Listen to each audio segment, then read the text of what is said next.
തിരുവൈക്കം മഹാദേവ ക്ഷേത്രത്തിലെ 12 വർഷത്തിലൊരിക്കൽ കൊടുങ്ങല്ലൂരമ്മയുടെ അനുഗ്രഹത്തിനായിട്ട് ദേശനിവാസികൾ നടത്തുന്ന അപൂർവം അനുഷ്ഠാനമാണ് വടക്കുപുറത്തുപാട്ട്.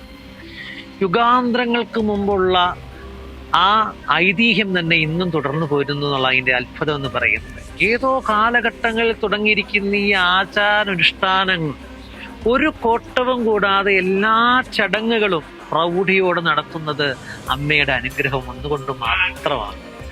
അമ്മ ആരാധനയിൽ ഏറ്റവും പവിത്രമാകുന്ന ചടങ്ങാണ് കളമെഴുത്തും പാട്ടും എന്ന് പറയുന്നത് തന്നെ.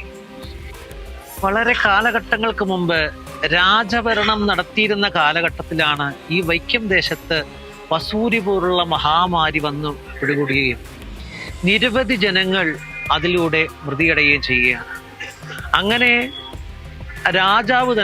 മഹാരാജാവ് തന്നെ ദേശവാസികളെ എല്ലാവരെയും കൂട്ടി കൊടുങ്ങല്ലൂർ ക്ഷേത്രത്തിൽ പോയി ഭജനമിരിക്കുകയും ഭജനം കാലം കൂടിയ ദിവസം ഉറഞ്ഞു തുള്ളി അമ്മയുടെ അനുഗ്രഹം അവിടെ അറിയിക്കുകയും ചെയ്യുകയായി.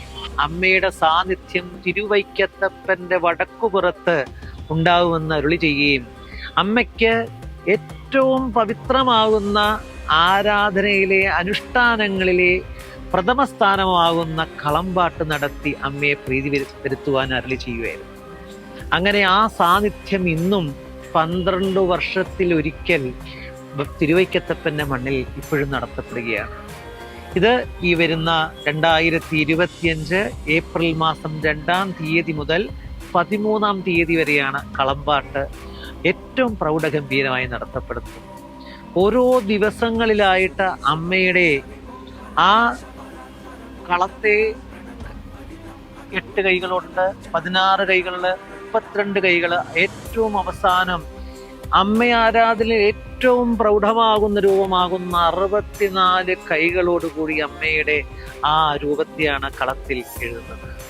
ഇത്രയും വലിയ കളം ലോകത്ത് തന്നെയില്ല.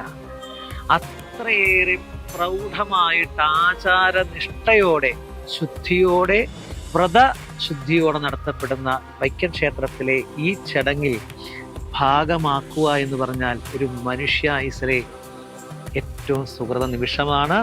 നിങ്ങളെല്ലാവരും എത്ര സമയം നമുക്കില്ല എങ്കിൽ പോലും ഈ ഒരു ചടങ്ങിൽ വന്ന് പങ്കുചേരുക, അമ്മയുടെ അനുഗ്രഹത്തിന് പാത്രീഭൂതരാവുക.